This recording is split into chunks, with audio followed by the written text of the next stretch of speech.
stock markets are pulling back after yesterday's strong gains.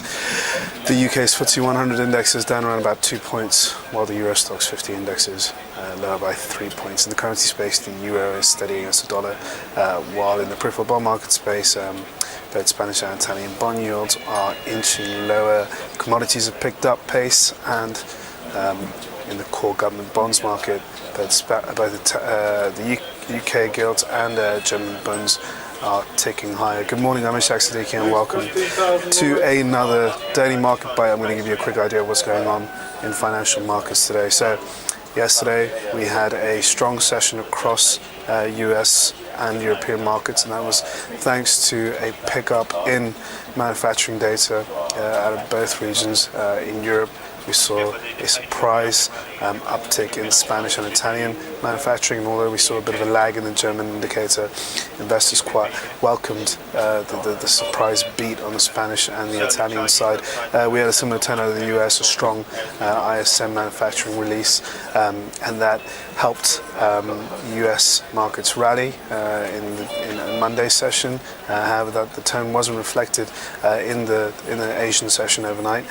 We had a poor Chinese manufacturing report on Monday, and HSBC, who released the Chinese manufacturing report, also released a manufacturing report for other nations in Asia, such as Taiwan and Vietnam, South Korea and Australia, and they all showed a notable decline in manufacturing, really highlighting that China's slowdown is now feeding into its neighbours in the region, and now we're expecting a period of slow growth across Asia.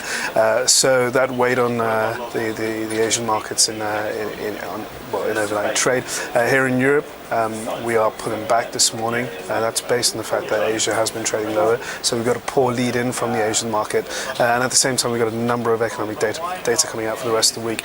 Although today's economic agenda is rather light. We've already had Spanish jobless claims, which are much better than expected, again showing another good run from the Spanish economy, suggesting that the country is on the right path of progress. We only have UK construction data out later on, and at the same time we also have US industrial orders that are out as well. Otherwise, really the big focus is going to be on this week's economic data. I'll give you a quick idea of what's going on. On Wednesday, we have Eurozone retail sales. We have PMI services data out from the US and the Eurozone. We also have the US ADP unemployment report, which is generally seen as a precursor to Friday's non-farm payrolls report. On Thursday, we have the Bank of England and the European Central Bank policy meetings, and this will be the first meeting for the new governor of the Bank of England, Mark Carney. And on Friday, of course, we have the non-farm payrolls report, so there is a lot of caution ahead of the data this week, and investors are now adjusting their risk exposure in case we get any nasty surprises from Wednesday onward. That is all for your daily market bite. Thanks for watching, and tune in for another one tomorrow.